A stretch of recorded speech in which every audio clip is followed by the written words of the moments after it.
आज इस वीडियो में आप 4 बातें सीखने वाले हो, वो ये है। नंबर 1, जब 2-3 लोगों का ग्रुप ऑलरेडी बात कर रहा है तो आप कैसे सही तरीके से उनकी बातों में शामिल हो सकते हो कि उन्हें अजीब ना लगे। नंबर 2, जब आपसे कोई पूछे कि आप कहाँ से हो, तब आपको कैसे बताना चाहिए कि आप कहाँ से हो। यह बताने का भी एक सही तरीका होता है। नंबर 3, जब आप सामने वाले से यह पूछना चाहते हो कि वो क्या काम करता है, तब आपको किस तरह से पूछना चाहिए कि उसे यह भी ना लगे कि आप लालची हो और उनका पैसा देखकर यह पूछ रहे हो। और नंबर 4, जब कोई आपसे पूछे कि आप क्या करते हो, तब किस तरह से आपको बताना चाहिए कि आप क्या करते हो जिससे आपका फायदा भी हो। तो दोस्तों, बिना किसी डीले के हम डायरेक्ट आते हैं काम की बात पर। Number 1, make a mood match. हमारे पास बहुत बार मौके आते हैं अनजान लोगों से बात करने के, लेकिन हम इस तरह बोलते हैं कि सामने वाला हम में इंटरेस्ट नहीं लेता। एक बार ऑथर को अपने दोस्त स्टेला के लिए एक पार्टी देनी थी, तो वो इंक्वायरी करने के लिए शहर के सबसे अच्छे फ्रेंच रेस्टोरेंट में गई। ऑथर वहाँ के मैनेजर के पास गई और एक्साइटेड होकर बोलने लगी कि वो कैसा पार्टी देना चाहती है, लेकिन उनकी बातों के जवाब में मैनेजर ने बिना किसी इंटरेस्ट के ऑथर से कहा कि वो पीछे वाले रूम में जाकर रूम देख सकती है। मैनेजर के इस केयरलेस एटीट्यूड ने ऑथर को बिल्कुल डाउन कर दिया और वो वहाँ से चली गई। अब याद करो कि हम भी ऐसा ही करते हैं।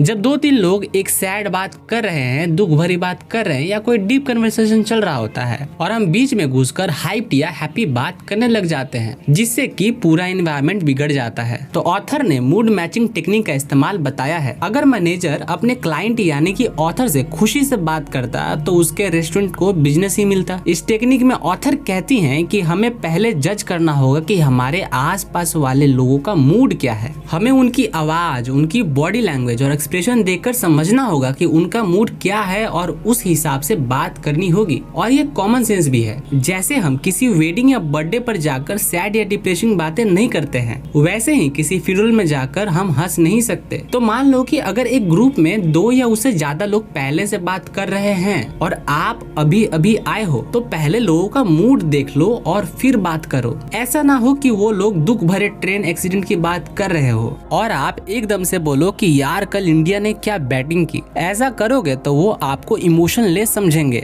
बेवकूफ भी समझेंगे। Trick number 2, where are you from को कैसे इंटरेस्टिंग बनाया जाए। जब हम किसी नए इंसान से मिलते हैं तो वही पुराने सवाल पूछते हैं कि वो क्या करते हैं, कहाँ जाते हैं, वर्क या पैशन क्या है, और ऐसे ही हमारे क्वेश्चन जल्द खत्म हो जाते हैं और एक ऑकवर्डनेस छा जाती है और फिर हम और बताओ और सुनाओ पूछने लगते हैं। एक सवाल हमेशा अनजान लोगों से बात करते हुए पूछा जाता है, वो ये है कि आप कहाँ से हो, जिसके जवाब में हम एक शहर का नाम लेते हैं और उसके बाद सामने वाला कुछ बोल नहीं सकता तो वो दूसरे सवाल पर जंप कर जाता है। इसी को कम करने के लिए ऑथर ने जो टेक्निक बताई है उसका नाम है नेवर द नेकेड सिटी। इसके हिसाब से हमें कभी भी हमारे शहर का नाम अकेले नहीं बोलना चाहिए। वो कहते हैं कि जब भी आप अपने शहर या कंट्री के बारे में बोलो तो कुछ ऐसे बोलो कि इससे और बातें हो सके। अगर आप जो एक्स्ट्रा लाइन बोलोगे वो सामने वाले के फील्ड ऑफ इंटरेस्ट की है तो वो तो फिर सोने पर सुहागा हो जाएगा। ऑथर बताती है कि वॉशिंगटन डीसी से है। अगर किसी पॉलिटिशियन ने उनसे पूछा कि आप कहाँ से हो तो वो बोलेंगी मैं वॉशिंगटन डीसी से हूँ, जो हर पल पॉलिटिक्स में पूरे देश से 2 कदम आगे है। अगर कोई हिस्ट्री के टीचर उनसे पूछे कि वो कहाँ से हैं तो वो कहेंगी मैं हूँ वॉशिंगटन डीसी से, जिसका इतिहास बहुत बड़ा है और उसका नाम कोलंबस के नाम पर रखा गया था। अगर कोई स्टूडेंट उनसे पूछे तो वो बताएंगी मैं हूँ वॉशिंगटन डीसी से, जहाँ बहुत सारी लाइब्रेरी है। और अगर सामने वाले के बारे में कुछ नहीं पता तो अपने शहर के लाजवाब खाने के बारे में ही बोल देंगी वो। इससे होता ये है कि आपका खाली आंसर खाली नहीं रहता, बल्कि बात करने के लिए और भी चीजें उसमें मिल जाती हैं। फिर आप और बताओ सब बढ़िया, तुम बताओ सब बढ़िया पर आकर अटकते नहीं हो। ट्रिक नंबर 3, आप क्या करते हो ये कैसे पूछा जाए। मान लो कि आप एक अपने रिश्तेदार की शादी में गए, वहाँ पर आपको एक कपल मिलते हैं जो आपसे बात करते हैं। उनकी बातें आपको अच्छी लगती है और आपकी उनसे अच्छी बॉन्डिंग हो जाती है। उस कपल को देखकर आपको लगता है कि वो लोग बहुत पैसे वाले हैं। आप मन में कोई बिना गलत भावना रखे हुए पूछना चाहते हो कि कि वो क्या काम करते हैं। अब वो लोग भले ही जाहिर ना करे, लेकिन अंदर ही अंदर सोच सकते हैं कि आप पैसा देकर उन लोगों से मिलते हो और उनकी शान और शौकत को देखकर आप उनसे पूछ रहे हो कि वो क्या काम करते हैं। ऑथर कहती है कि इससे लोग समझेंगे कि शायद आप सिर्फ अमीर लोगों के साथ ही मिलते जुलते हो या पैसे के लालची हो, या आपको बात करने का तरीका ही नहीं मालूम है। ऑथर ये भी कहती है कि शायद सामने वाला इंसान अपने काम के बारे में बताने से शर्माता हो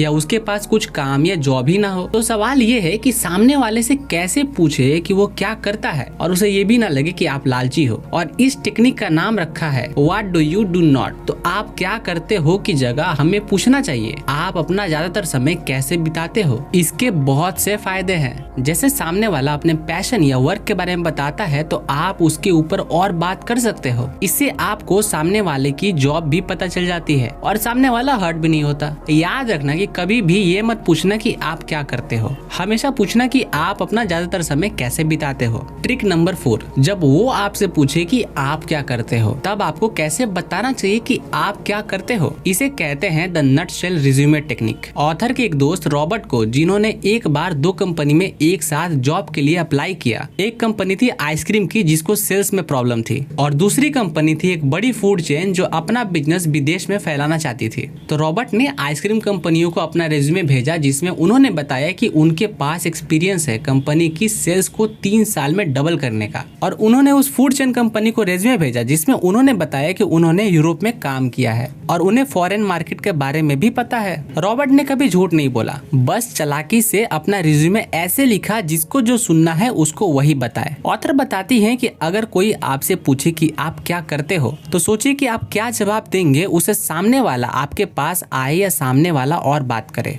वो लाइन जो आप एक्स्ट्रा बोलोगे उसे ऑथर कहती है बेनिफिट स्टेटमेंट। ऑथर ने एग्जांपल दिया है कि अगर आप एक रियल एस्टेट एजेंट है तो सिर्फ ये मत बोलो कि मैं एक रियल एस्टेट एजेंट हूँ, बोलो कि मैं लोगों की मदद करता हूँ अच्छी जगह ढूंढ कर सेटल होने में। अगर आप कराटे टीचर हो तो ये मत बोलो कि मैं कराटे सिखाता हूँ, आप बोलो कि मैं लोगों को सेल्फ डिफेंस सिखाकर उन्हें और मजबूत बनाता हूँ। हेयर ड्रेसर हो तो ये मत बोलो कि मैं हेयर स्टाइलिंग करता हूँ या करती हूँ, बोलो कि मैं लोगों को उनके फेस के हिसाब से परफेक्ट हेयर स्टाइल ढूंढने में मदद करता हूँ या करती हूँ। इसको सरल बनाने के लिए ऑथर की एक रियल लाइफ स्टोरी में आपको बताता हूँ। ऑथर के पास एक हेयर स्टाइलिस्ट थी जिसका नाम था ग्लोरिया। ऑथर ने एक बार देखा कि ग्लोरिया ने एक पार्टी में कुछ टीनेज लड़कियों को अपने काम के बारे में ऐसे बताया, हाँ मैं ऐसे हेयर स्टाइल बनाती हूँ जो जल्दी बने और सुंदर हो। तब उन्हें याद आया कि जब वो ग्लोरिया से पहली बार मिली थी तो ग्लोरिया ने उनसे कहा था कि मैं माहिर हूँ ऐसे हेयर स्टाइल बनाने में जो एक बिजनेस वुमेन को अच्छा सूट करे। इस तरह से ग्लोरिया ने बहुत सारे कस्टमर हासिल कर लिए थे।